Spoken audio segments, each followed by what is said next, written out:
একটা যুবক হজ করার জন্য নিয়াত করেছেন, বাড়ি থেকে বের হওয়ার পরে এয়ারপোর্টে গেছেন, কিন্তু তাকে প্লেনের মধ্যে না নিয়ে প্লেন আকাশে উড়ে গেছেন। আল্লাহর কি খেলা, প্লেন উড়তে পারে নাই। দুইবার প্লেন আকাশ থেকে ভেয়াক এসেছে। একটা হাজিকে প্লেনে না নেওয়ার কারণে প্লেন আকাশে উড়তে পারে নাই, দুইবার ফেরত এসেছে। যখন যুবকটাকে প্লেনে উঠেছে, তারপরে প্লেন উড়ে সেই আপনারা লিবিয়ার থেকে সৌদি আরবে গিয়েছে। চিৎকার করে বলেন আল্লাহু আকবার। অলৌকিক ঘটনার কথা শুনে তামাম পৃথিবী তোলপাড়। কত সম্মান, একটা হাজির কত মর্যাদা, কাবা ঘরের মেহমানের কত সম্মান। আল্লাহ তাআলা বলেছেন, যারা কাবা ঘরে হজ করতে আসে এরা কাবার মেহমান নয়, এরা স্বয়ং আমি আল্লাহ আমার মেহমান। আর একটু জোরে বলেন।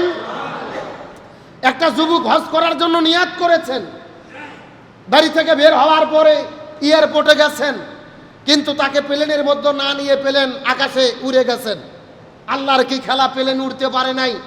দুইবার প্লেন আকাশ থেকে ভেয়াক এসেছে। একটা হাজিকে প্লেনে না নেওয়ার কারণে প্লেন আকাশে উড়তে পারে নাই, দুইবার ফেরত এসেছে।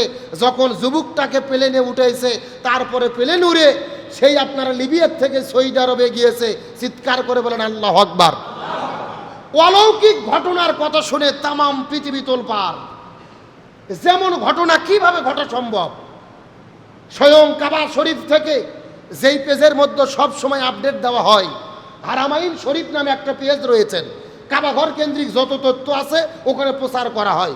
এই মক্কার হারামাইন শরীফ পেজেও এই ঘটনাটি বর্ণনা করেছেন যে লিবিয়ার একটা যুবক, লিবিয়া দেশের একটা যুবক যার নাম আমের মাহাদি মনসুর, এই যুবক নিয়াত করেছেন তিনি হজ করবেন।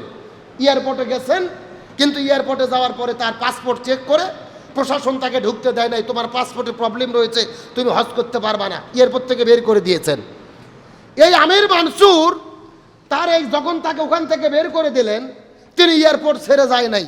তিনি বলেছেন, না, আমি পরিবারের পক্ষ থেকে আত্মীয় স্বজনদের কাছ থেকে বিদায় নিয়ে এসেছি, আমি এয়ারপোর্ট ছেড়ে যাব না। আমার ঈমান, আমার বিশ্বাস, আমার আকীদা, আল্লাহ তাআলা অবশ্যই আমাকে কাবা ঘরে নিয়ে যাবে। চিৎকার করে বলেন আল্লাহু আকবার।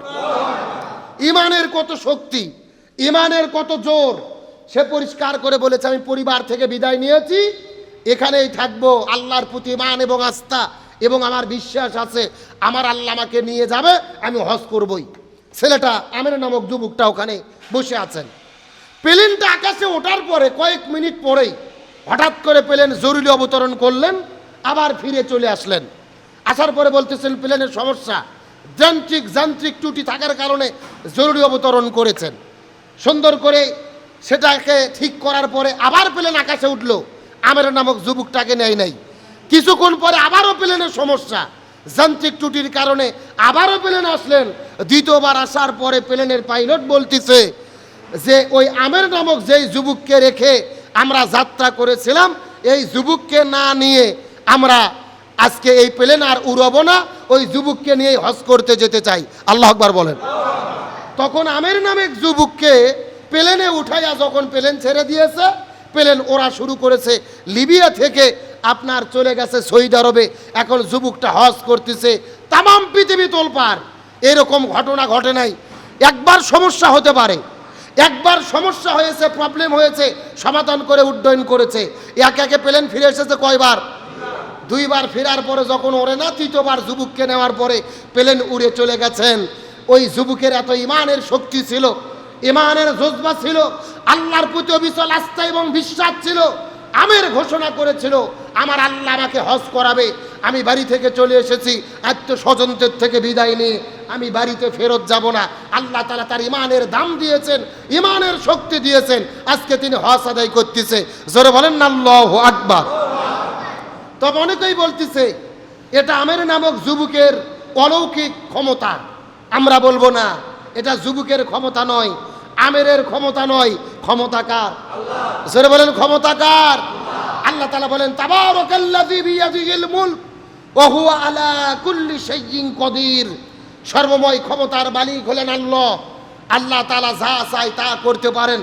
সুতরাং এই যে আমের নামক যুবক হজ করার জন্য নিয়াত করেছিলেন, আল্লাহর প্রতি অবিচল আস্থা এবং বিশ্বাস রেখেছিলেন। প্লেন বন্ধ হয়ে গেল, তাকে না নেওয়ার কারণে প্লেন উঠতে পারল না। আবার তিনি প্লেনে উঠলেন, প্লেন উড়ে গেল, হজ করতে চলে গেলেন। তার মানে বোঝা যায় আল্লাহ যাকে কাবা ঘরের মেহমান হিসেবে কবুল করবে, এই দুনিয়ার কোনো বাধা তাকে আটকায়া রাখতে পারবে। এই জন্য আল্লাহ তাআলা বলেছেন, কাবা ঘরে যারা হজ করতে আসে এরা যেন তেন লোক নয়, বরং কাবা ঘরের যারা মেহমান, আমি আল্লাহ আমারই মেহমান। জোরে বলেন সুবহানাল্লাহ। সুতরাং হাজিরা হলো সম্মানিত, হাজিরা হলো পুত পবিত্র, হাজিরা হলো আল্লাহর ঘরের মেহমান। যেই কাবা ঘরে যখন তাওয়াফ করেন, চতুর্দিক থেকে তাদের উপরে রহমত বর্ষণ হতে থাকে। একটা হাজি যখন বাড়ি থেকে বের হয়ে রওনা করে দেয় সফর করার জন্য, হজ করার জন্য, বাড়িতে ফেরা পর্যন্ত এই হাজির ওপরে, কাবা ঘরের মেহমানের ওপরে আল্লাহ তাআলা রহমত নাজিল করতে থাকে। জোরে বলেন সুবহানাল্লাহ।